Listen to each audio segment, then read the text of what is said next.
না দেন এটা ছবি আছে অনেক আমার। দেন এটা হচ্ছে কিবলা তাইন, দুই কিবলার মসজিদ। জি আমাদের কিবলা ছিল হচ্ছে বাইতুল মুকাদ্দাস এইদিকে, দ্যাট মিনস ফিলিস্তিন ছিল আমাদের এইদিকে, এই তো ফিলিস্তিন হচ্ছে এইদিকে। জোহর অথবা আসর নামাজের অবস্থায় 2 রাকাত পড়ার পরে আচ্ছা। ওহী নাজিল হয় যে কিবলা বাইতুল্লাহর দিকে হয়ে গেছে। যাক, তখন নামাজ আলহামদুলিল্লাহ। অবস্থায় সবাই ঘুরে যায়। আচ্ছা, তো এরপর থেকে আমাদের কিবলা হচ্ছে বাইতুল্লাহ। বাইতুল্লাহ বা কাবা শরীফ। So, এই হচ্ছে আমাদের কিবলা তাইন। কিবলা তাইন আরবিতে তাইন মানে আঞ্চলিক ভাষা বলা উচিত। তাইন বেসিক্যালি শুদ্ধ আরবিতে ইতনিন, ইতনিন মানে 2, সেটাই আঞ্চলিক ভাষায় তাইন হয়ে যায় আর কি।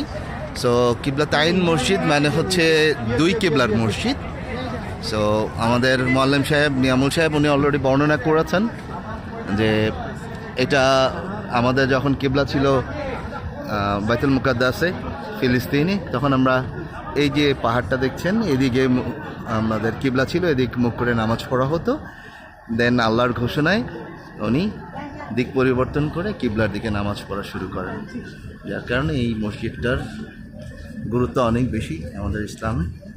সো আমরা এসেছি আজকে জিয়ারা করতে। আমরা ইনশাল্লাহ এখানে 2 রাকাত দুখুলুল মসজিদ আদায় করে যাব। আল্লাহ আমাদের সহায় হন, আল্লাহ আমাদের সবাইকে এখানে এসে 2 রাকাত নামাজ আদায় করে যাওয়ার তৌফিক দান করুন। সবাইকে হজ্জে কবুল করুক, সবাইকে হজ কবুল করুক, হজ মাবরুক করুক, আমাদের হজকে সহজ করুক আল্লাহ এবং কবুল করুক।